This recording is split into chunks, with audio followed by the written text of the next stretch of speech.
Olá, boa tarde a todos os telespectadores aqui da TV Evangelizar. Meu nome é Ronaldo Casagrande, vice-presidente do Instituto Casagrande, e é uma alegria estar aqui com vocês para mais uma prosa educativa. Este podcast realizado pelo Instituto Casagrande em parceria com a TV Evangelizar. Hoje eu tenho uma convidada muito especial aqui, que é a Mariana Canova, que é proprietária de uma escola de educação infantil aqui de Curitiba e tem uma proposta diferente. Ela vai falar um pouco dessa proposta e também um pouco para você que é educador, para você que é pai, para você que é mãe, um pouco da questão dos desafios da criação de uma criança dessa primeira infância. Na verdade, nós vamos conversar um pouco hoje e ela tem muita experiência aí para compartilhar com todos nós dos desafios de criar hoje um filho, uma filha, principalmente nesta primeira idade aí escolar. Mariana, obrigado por aceitar o nosso convite. É uma alegria estar aqui, eu que agradeço o convite, fiquei muito honrada. Então, Mariana, me fala um pouco da tua escola, né? A gente estava conversando um pouco nos bastidores aí, o que fez com que você foi aluna da escola, isso, né, inicialmente. Me fala um pouco dessa trajetória e o que fez com que você tivesse o interesse de criar uma escola diferente. Exatamente. Então, assim, o Peixinho tem 45 anos, Peixinho Dourado, aqui em Curitiba, uma escola que eu estudei lá. Minha mãe comprou a escola quando eu tinha 3 anos e fiquei. Tive a oportunidade de morar em outros lugares também, mas aí voltei. E o que acontecia? Quando eu assumi a coordenação, fiquei ali por um tempo, eu não me identificava com a pedagogia tradicional. E eu dizia para minha mãe, eu não devo ser pedagoga, eu acho que eu tenho que fazer outra coisa da vida, né? Só que nisso, eu descobri que existia outras formas de pedagogia, né? Então, hoje nós temos aí as pedagogias transmissivas, que são as tradicionais, e as pedagogias participativas, onde a concepção de infância é muito diferenciada, né? Então, enquanto a pedagogia transmissiva se centra no professor, a pedagogia participativa se centra na criança. E o que a gente fez? A gente realizou várias viagens pedagógicas para conhecer outras realidades, para identificar como poderia ser diferente, né? E eu lembro até hoje, onde o meu coração bateu forte e falou, gente, é isso, criança é um ser muito competente, muito inteligente. A gente não pode menosprezar a capacidade dela, né? E o que nós fizemos com relação a isso? Nós começamos toda uma transformação pedagógica, saindo de uma pedagogia transmissiva e chegando hoje com um reconhecimento muito legal da pedagogia participativa, principalmente dentro da abordagem Pichler e Reggio Emília, né? São duas abordagens que estão chegando ao Brasil. Hoje em dia a gente sabe que tem muita gente surfando nessa onda, assim, porque está meio na moda, mas você tem que saber fazer isso de uma forma muito consistente, né?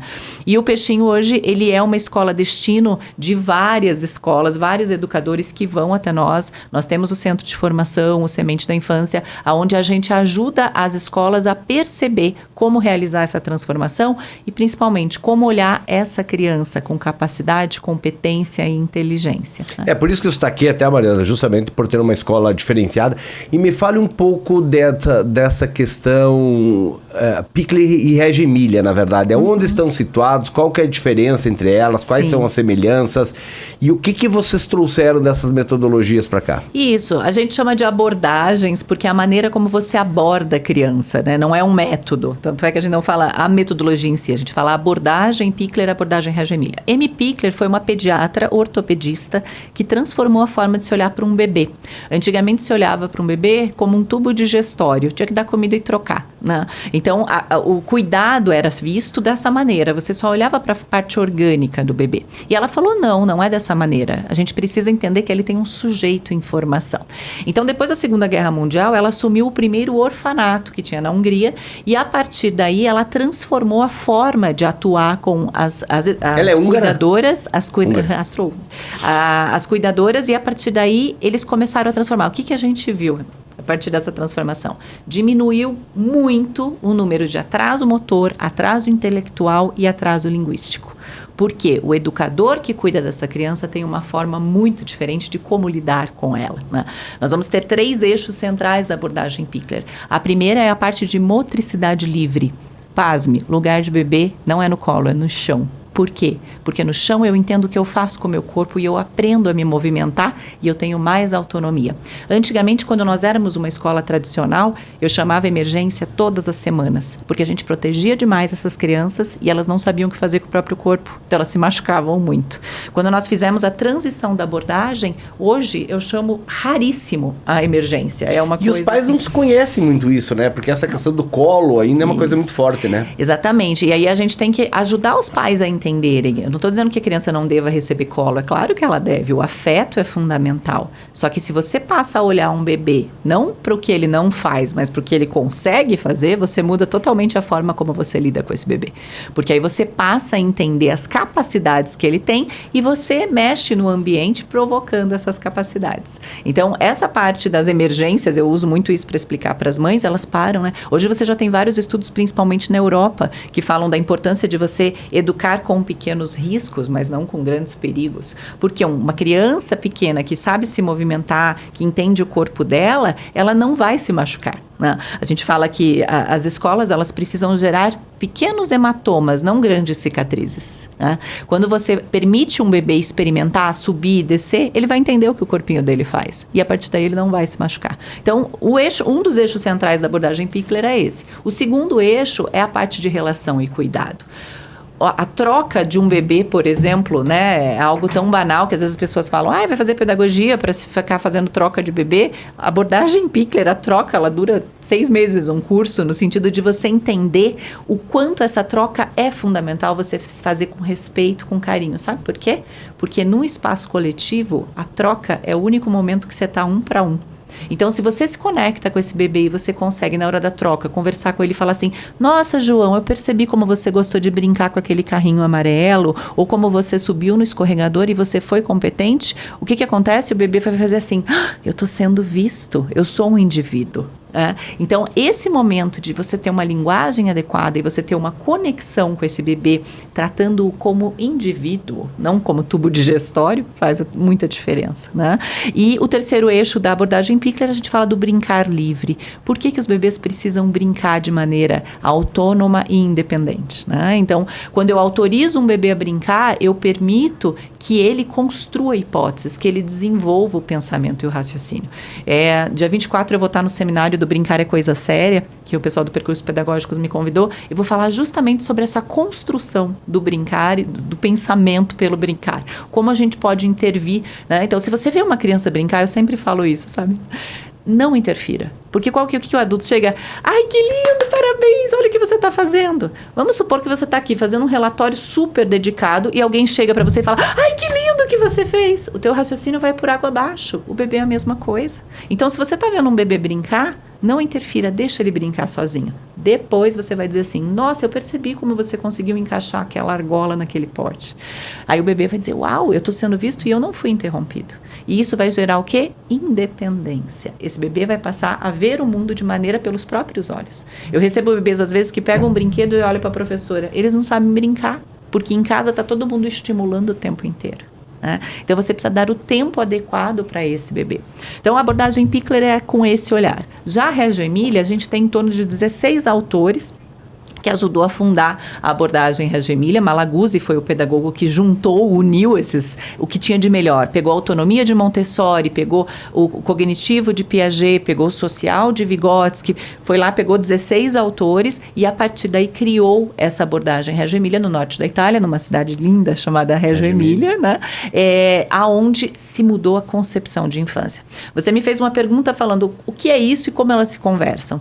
M. Pickler e Reggio Emilia se conversam pela concepção de infância. Isso faz total diferença. Porque se eu olho para uma criança como, ele não sabe nada, ele vai ficar na mesinha só preenchendo a apostila, só preenchendo material, a tua concepção de infância é essa. Agora, se você olha para uma criança e fala, olha lá como ele é competente e inteligente, quando, por exemplo, você faz perguntas significativas para as crianças, que podem parecer simples, né? A gente fez uma experiência que nós fizemos, falar dos animais com iridescência, aqueles animais coloridos. A gente perguntou para as crianças, como que esses animais ficaram assim?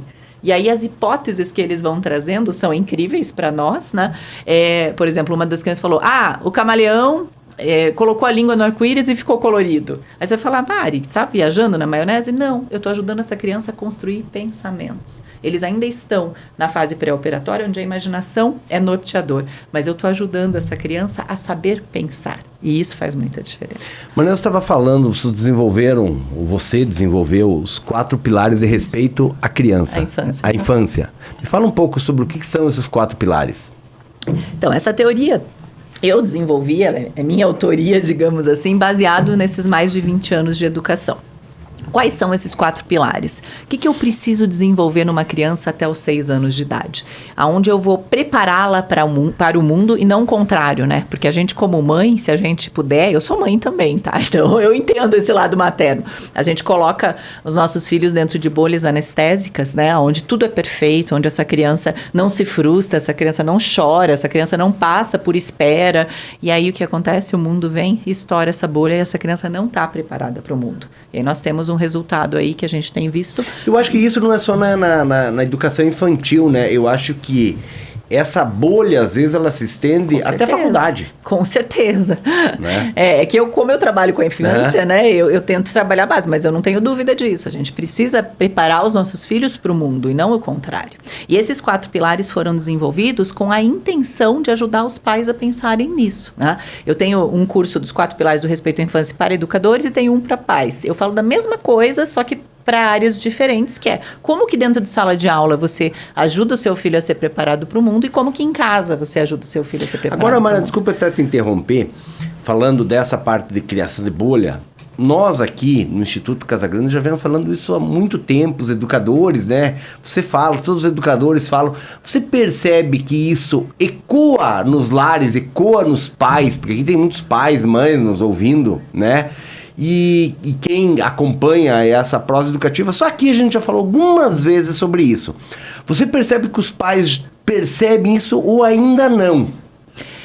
Olha, quando eu converso com as famílias, eu falo, nenhuma mãe acorda dizendo assim, eu não vou ser uma boa mãe hoje. Né? Todo mundo faz isso pensando no bem, né? Só que o que acontece? As pessoas não param para pensar. Elas vão fazendo, né? E se a gente quer evoluir, a gente tem que parar para pensar e a gente tem que estudar. Não é verdade? Quantas pessoas eu falo assim para as famílias, puxa, você, sei lá, pega um médico, um juiz, estuda tanto, vai lá, faz mestrado, faz especialização disso, faz especialização daquilo, sabe tudo da profissão. Mas para ser mãe e pai não se pensa. Vai fazendo o melhor que pode. Tanto é que o meu livro chama Maternidade Possível. Ela não é perfeita. Só que não para pensar que se você, por exemplo, não deixa uma criança de 1 ano começar a comer sozinho, porque você está acostumado a dar comida para ele, você não para pensar qual que é o reflexo disso lá na frente. Né? A criança tem capacidade motora, então dá 2 colheres, uma para ela, uma para você, e vai ajudando esse bebê a aprender a comer. Né? E tu sabe que esse parar para pensar a respeito disso, eu tenho 2 filhos. Um de 11 e uma de 6. Uhum. E volta e meia eu falo isso pra minha esposa, porque eles têm uma idade que eles já têm autonomia para fazer tudo. Mas ainda você foi acostumado a, pai, pega aquilo para mim, pega um copo, pega isso, né? E quantos pais estão ouvindo que vai se perceber nisso? Uhum. E às vezes tu para e fala, por que eu tô pegando? Porque tu vai meio na inércia. Você sempre pegou quando era criança, hoje não alcança e você continua pegando e ele se acostumou com mesmo, isso. É hábito. É hábito. Porque você não para pensar. Eu sempre falo que a gente nunca pode tratar os nossos filhos como a gente tratava 3 meses atrás. Por quê? Porque os filhos mudam. Só que a gente está tão acostumado, e como eu lido com famílias de crianças pequenas, né? Para nós, 3 meses não é nada. Mas você pega um bebê de 6 para um bebê de 9, é totalmente diferente, não é?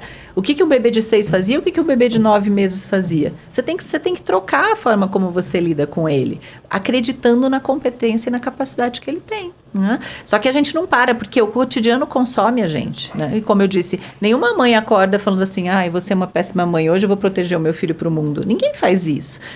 Mas você tem que parar e pensar, opa, será que está no caminho certo? Né? Então, quando eu desenvolvi os 4 pilares, quais são eles? O primeiro é autonomia, construção de autonomia. A gente precisa entender que as crianças são capazes, que elas são potentes. Uma das viagens pedagógicas que eu fiz, eu fui para o Peru e fui conhecer uma escola incrível lá. Aí eu cheguei lá e eu vi uma cena de uma criança de 3 anos que saiu para comer o lanche sozinha, tá? O que aconteceu? Ela pegou um ovo cozido com casca, ela pegou uma jarra com suco, uma jarra de vidro, um copo de vidro e uma pera. Ela arrumou, descascou o ovo, pegou a jarra de vidro, colocou no copo, tomou o suco, comeu a maçã, levou tudo para lavar, guardou. E eu falei assim, meu Deus, o que acontece no Peru? Que as crianças têm capacidade motora para descascar ovo, para usar vidro, e no Brasil não. Aquilo me caiu a ficha e falar assim, não é que a criança não tenha capacidade, é a forma como nós a tratamos. É a maneira como o adulto a trata. Não, é perigoso, né? Não pode. Hoje lá na escola todo mundo usa prato de vidro. Quebra? Raramente. Por quê? Porque as crianças entendem que aquilo ali não... E aí você explica para ela, né? A forma como você vai educá-las faz toda a diferença. Numa outra viagem que eu voltei, eu lembro que eu fui numa escola que tinha muitos territórios ali de dinossauros, pedras. Aí eu falei, vou colocar um monte de pedra na escola também. Foi um fiasco no começo. As crianças não sabiam o que fazer com aquilo, as professoras não sabiam, tinha mão machucada, tinha vidro quebrado e tudo mais. E aí o que a gente fez? A gente educou as professoras para como lidar com isso, né? Então, o meio faz o homem, não podemos esquecer disso. Então, os educadores fazem as crianças. Ok, Mariana, vamos rapidinho para o intervalo. Estamos falando aqui sobre, principalmente, criação de bebês, a primeira infância e tudo mais, com a Mariana Canova. Então, rapidinho para o intervalo e já voltamos.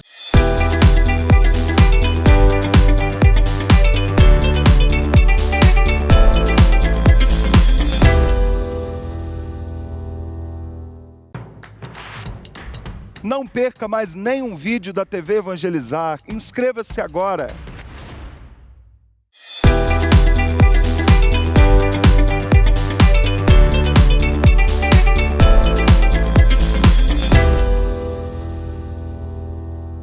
Estamos de volta aqui na Prosa Educativa com Mariana Canova, falando aí sobre a criação sobre esta primeira infância. Mariana, vamos lá, vamos retomar aqui. Você está falando, então, fechamos o primeiro eixo, é isso? Isso, a primeiro eixo, que seria essa parte da autonomia. Vamos para os outros aí. O segundo eixo, a gente vai trabalhar sobre a construção de pensamento. A gente entende que uma criança pequena está na fase sensório-motora, depois na pré-operatória. Mas você pode estimular o seu filho a começar a construir o pensamento. Como que você vai fazer isso? Por exemplo, você não vai necessariamente responder todas as perguntas dele. Você vai devolver a pergunta. Porque quando você faz isso, você começa a trabalhar a construção desse pensamento na infância, né? E trazer hipóteses. A gente perguntou para uma turma aonde que as emoções estão no nosso corpo. Sabe o que eles responderam? A alegria está nas pernas, porque a gente pula quando está feliz, né? O medo está na barriga, porque eu sinto frio. E a tristeza? Onde você acha que a tristeza está? Dá uma hipótese. Onde você acha que as crianças responderam? A tristeza? Coração? Nas mãos, que é onde a gente seca as lágrimas. Olha que lindo, que poético e ao mesmo tempo como você está estimulando a criança a construir esse pensamento. Lá na nossa escola, a gente trabalha com contextos de investigação. Então, de uma dúvida das crianças, a gente faz um contexto. E as dúvidas são as mais variadas possíveis, né? Por exemplo, eu estou com uma turma que viu que as abelhas têm um pólen no pé, né? Quando eles voam, eles observaram as abelhas da escola, a gente tem abelhas sem ferrão. E aí eles falaram, nossa, as abelhas estão de sapato? O que é isso? A gente não responde, a gente instiga eles a pensar, a gente vai provocar essa criança, nós vamos trazer materiais, nós vamos trazer situações que ajudam a pensar, mas você vai permitindo que essa criança desenvolva um pensamento crítico. Que também é um hábito que os pais não têm, né? Exatamente. De fazer esse questionamento, dar a resposta pronta. Isso. O terceiro pilar, a gente vai falar sobre o vínculo com a aprendizagem. Isso é fundamental. A criança tem que gostar de aprender, né? Hoje em dia a gente sabe, inteligência artificial está aí. Eu ouvi o podcast com a Marta Gabriel, que eu adoro ela, né? E o que acontece? A gente sabe que essa inteligência artificial está tomando uma proporção muito grande. E qualquer coisa que eu queira saber está aqui no meu celular, certo? Agora, se eu não é uma criança que não gosta de aprender, ela sequer vai conseguir correr atrás da aprendizagem. Por quê? Porque ela acha que as coisas vão cair para ela, né? Pronto. Então, como que eu instigo uma criança a gostar de aprender? Ela precisa ter desejo de conhecer repertórios, de conhecer, de investigar. Naturalmente, as crianças já são curiosas, mas o adulto vai lá e fala, não, isso aqui não é para sua idade. Não, isso aqui é perigoso. Não, né? E aí coloca a criança a ficar treinando lá apostila, material motor, que a criança tem que ficar... Que significado que dá isso para a criança? Eu falo que eu tenho um trauma na minha infância, quero saber quem era o Ivo, porque eu aprendi Ivo viu a uva para trabalhar com a letra V e até hoje eu não sei quem é, sabe? Então aquilo não tinha significado nenhum, né? Então eu preciso instigar e mostrar para a criança que aprender, fazer a criança gostar de aprender, abre portas para o mundo. Porque hoje você consegue tudo o que você quer no celular, mas você tem que correr atrás, você tem que entender que a aprendizagem é muito positiva. E o quarto... E aí, só voltando desse terceiro aspecto, né? E aí a escola, eu acho que ela falha muito nesse aspecto, porque eu vejo que na educação infantil, ainda a criança, ela tem esse prazer maior. A partir do momento que ela vai entrando em Fundamental 1, Fundamental 2, ela vai perdendo isso.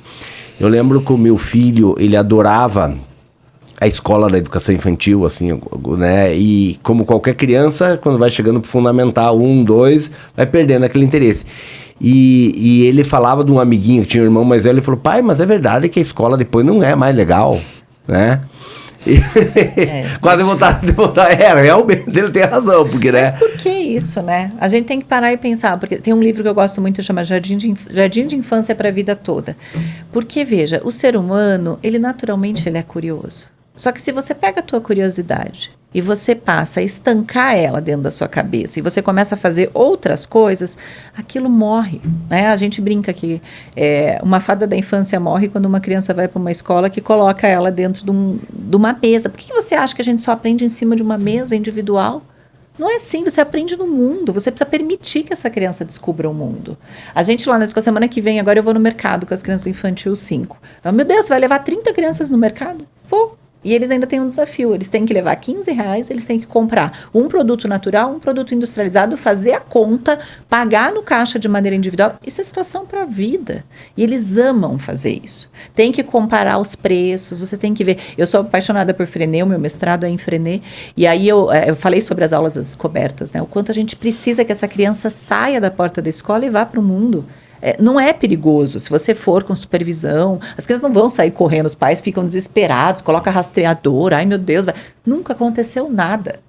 Eu brinco que uma vez eu fui no Jardim Botânico com 80 crianças, a minha avó foi com o meu afilhado, quem caiu no lago não foi minha avó, foi o meu afilhado que estava com ela. Entende? Aí você fala assim, gente, as crianças não são, né, bichos indomáveis, que nada, eles são muito competentes, muito inteligentes, você que tem que tratar eles dessa maneira. Se eu te trato como uma pessoa que é incompetente, que é incapaz, o que você vai mostrar? Isso. Agora, não, vamos lá, você consegue, você é capaz, quero ver você. Me responde essa pergunta, né? Faz uma pergunta inteligente para a criança, deixa ela tentar descascar o ovo, descascar a banana. Lá no berçário, os bebês que têm 1 ano e pouco descascam a própria banana. Qual mãe faz isso, né? Se a gente for pensar nos dias de hoje. Felizmente, hoje em dia, cada vez mais a maternidade também tem estudado. Tem muitas mães que o fazem. Mas a maioria das famílias entrega tudo pronto. Uhum. A criança não sabe nem o que é uma banana de verdade, porque já entrega amassada. Vamos lá, me ajuda. Descasca a mexerica, você consegue. São coisas simples, mas que trazem um resultado incrível. E o quarto pilar, que eu acho que é o mais difícil de ser trabalhado, é o desenvolvimento socioemocional. Criança precisa ser estimulada a saber lidar com as situações. Lá no berçário, a partir de 1 aninho, o amigo veio, pegou o brinquedo, aprenda a dizer não, não. Não é a professora que vai falar, fulano, devolve o brinquedo pro Beltrano. Diga pro seu amigo que você não gostou. E é lindo de ver os bebezinhos que mal têm 1 ano e falam não, não. Por quê? Porque você está ajudando essa criança a se posicionar. Quanta gente tem medo de abusos, e quando você vai ver, os abusos acontecem por uma situação que essa criança não sabe se posicionar.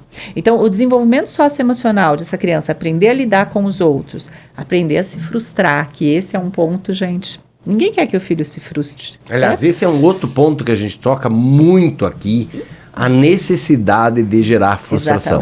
Exatamente. Eu já fiz matrícula na escola, que a mãe falou assim, Mário, eu só assino o contrato se você garantir que o meu filho não vai chorar. Eu falei, então você não assine. Por quê? Porque a escola é sociedade da infância. É na escola que essa criança vai aprender a dividir, aprender a esperar, aprender que o mundo não gira em torno dela. Por isso que é tão importante as crianças irem para a escola, uma boa escola, claro, né? Cedo. Porque se você deixa... Eu recebo crianças de, às vezes, 4, 5 anos que eu falo, meu Deus, se tivessem vindo antes, quanta coisa poderia ter trabalhado. A criança chega lá, acha que o mundo está inteiro para ela.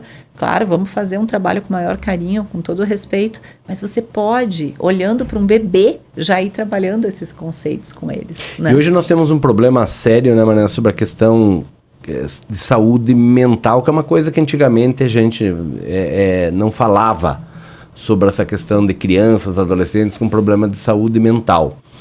Você já consegue perceber isso na primeira infância, a criança que já está indo para um caminho errado? Sim, a gente consegue. Quando você, lá na escola, a gente olha para cada criança no aspecto funcional, que é como funciona o corpo dela, como é que está a alimentação, os esfíncteres, o sono, a linguagem, a coordenação motora. Segundo, socioemocional, como ela se relaciona com o mundo.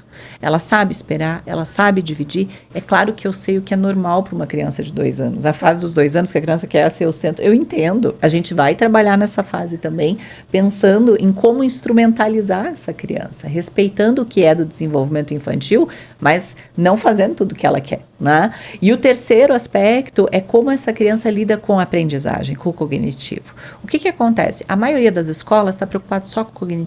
Esquece desses outros dois, dessas duas dimensões.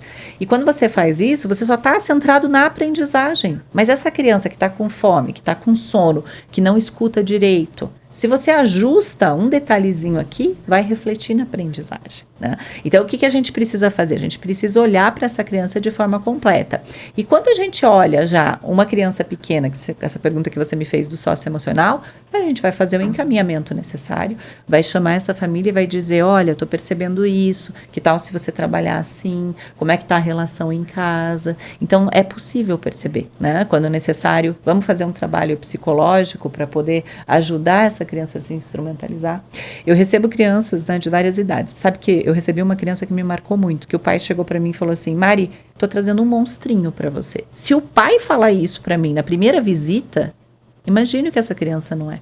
Ele estava numa outra escola que ele mordia todo mundo. Mas por quê? Primeiro porque o pai falou que ele era um monstro, né? Então, meu pai me disse isso, eu vou assumir esse papel, não é? Segundo, a outra escola não sabia como lidar com aquilo. A criança estava com um psiquiatra, com 3 anos, tomando medicações horríveis, né? E os pais falam, não sei o que faço. Foram para a escola, a gente começou um trabalho, um menininho muito, muito inteligente, potente. Inclusive, depois fechou um laudo de altas habilidades. O que ele fazia? Ele não tinha o que fazer. E ele incorporou aquele papel de monstrinho, deixou ser quem eu sou. Meu pai falou isso pra mim. E aí nós fomos trabalhando, fomos, né, orientando. Gente, hoje o menino tá a coisa mais linda. Eu tô até com dor no coração, porque esse ano ele saiu da escola, sabe? E aí a gente brinca que as crianças têm que sair do lago e ir para o oceano, né? Porque nós só trabalhamos com crianças até 6 anos. Mas, assim, eu fico muito tranquila em saber que nós fizemos um bom trabalho e que a gente ajudou essa família a enxergar a potência dessa criança para que ele estivesse aí preparado para o mundo sem ser um monstro, né? Mariana, quase fechando aqui essa nossa prosa, você tem esse livro aqui, ó. Poder dar um zoom aqui, Gustavo? Isso. Maternidade Possível. Aqui não dá para enxergar, tem o impossível, o in tá riscado ali, né? Então, é Maternidade Possível. Me fale um pouco sobre este livro, o que te fez construir ele, para quem que é o público, enfim. Então, eu fiz magistério, pedagogia, psicopedagogia, mestrado, mais 3 pós, mas viajei um monte, e daí eu resolvi ser mãe, né? E aí eu falei, uau, tô pronta para ser mãe. E aí eu percebi que não é bem assim, né? Então eu brinco que é a conversa da Mari mãe com a Mari pedagoga, aonde a Mari pedagoga ajuda a refletir sobre a educação para essa Mari mãe. Né? As mães sempre vão querer ser as melhores que elas podem, todas as mães. Dificilmente você vai ter uma mãe que não vai se dedicar ao máximo que ela pode. Mas ela não para pensar, né? Então, esse livro, ele foi escrito para isso. Eu tenho outros livros também, eu só estava com esse, né? Mas eu também trabalho com o público da educação em si. Esse é mais materno. É onde eu ajudo a pensar nos 4 pilares, eu ajudo a estruturar esse ponto também. Então, esse livro, ele foi assim, é uma união de crônicas que eu fui escrevendo ao longo aí da minha vida e que eu falei, Nossa, eu preciso ajudar as famílias. O capítulo que eu mais gosto é Meu Filho, Você Não É Meu Príncipe. E esse capítulo nasceu quando eu estava grávida e fui fazer um enxoval do meu filho e eu descobri a quantidade de coroas que tinha para poder fazer o enxoval. Né? Teve uma época que estava muito na moda. Hoje eu não sei, porque hoje está todo mundo com um enxoval de newborn, lá de bebê, reborn, não sei o que, então é outro conceito. Mas o que aconteceu? E eu falei, meu Deus, mas o meu filho não é um príncipe. Veja, eu tenho que preparar meu filho para o mundo. Então, qual que foi o símbolo, né, da minha maternidade? Foi uma árvore. Foram sementes, aonde eu preciso cultivar essa semente, cultivar essa árvore para o mundo inteiro. Então, eu trago essas reflexões e outro dia eu levei uma bordoada, porque o meu filho, eu falei, a gente vê o resultado disso, né? E outro dia eu falei, filho, pega não sei o que pra mim, ele olhou pra mim e falou assim, minha mãe, você não é minha rainha. Você acredita que ele falou isso? Eu falei, ai, Vitor, vê se pode, ele tem 9 anos, né? Aí eu falei, tudo bem, filho, eu entendi o que você quis dizer, no sentido, né? Daí, por favor, você pegou lá e tal, mas a gente brincou em cima disso. Por quê? Porque eu quero desenvolver um menino que seja pra vida, né? Que saiba se posicionar, que saiba resolver problemas, que tenha autonomia, desenvolvimento socioemocional, que aí eu estou trabalhando com apoio também psicológico para ele, porque às vezes é necessário, os nossos filhos também não são perfeitos. Até teve uma mãe que falou, Mari, quando é que você vai escrever o livro do Filhos Imperfeitos? Eu falei, tá na lista, né? Porque a gente faz o melhor que a gente pode, e cada criança é uma, a gente tem que respeitar isso. Então, esse livro nasceu desse sonho, né? E foi muito gostoso, assim, as mães que leem. Ele é muito fácil de ler, porque ele é feito para mães de crianças pequenas, que normalmente não tem tempo, né? Porque é tudo tão corrido na vida. E aí são pequenas crônicas. Tem uma das crônicas que eu gosto muito, que também fala da autonomia, onde um gerente de banco me ligou na escola e falou, Mari, preciso falar com você. Eu falei, não tenho conta nesse banco, mas tudo bem, né? Aí o rapaz falou, é o seguinte, eu tenho uma filha que tem 23 anos, é formada em direito, fala francês, fez confeitaria e toca violino. Só que agora ela descobriu que ela quer fazer pedagogia, então eu tô te ligando para conseguir um estágio para ela. Aí eu olhei aquilo e falei, a sua filha pode ter todas as habilidades do mundo, se ela não tiver autonomia para vir ela falar comigo, isso não vai acontecer. Entendeu que é na raiz da coisa? Às vezes você acha que a pessoa tem muito conhecimento, que ela fez 1000 coisas, mas o eixo central está nesses 6 anos. Então, eu preciso instrumentalizar essas famílias para que possa lidar com esses 6 anos de uma forma muito responsável. Tá joia, Mariana, foi ótimo o papo aqui sobre essa questão. Com certeza, você que é educador, pai, mãe, gostou muito, né? E tivemos aqui várias lições que a Mariana compartilhou conosco aí sobre a parte de criação de filhos também. Mariana, quero agradecer imensamente, novamente, por você aceitar o nosso convite e agradecer a todos vocês por estarem conosco aqui em mais uma prosa educativa. Valeu! Obrigado, Mariana! Imagina, eu que agradeço, né? Se quiserem saber um pouco mais, só entrar no Instagram, Semente da Infância, que eu tô lá com o maior carinho ajudando as famílias e os educadores. Então, Semente da Infância. Entra lá, qualquer coisa a Mariana responde. Valeu, gente! Obrigado, até a próxima semana. Tchau, tchau! Nada!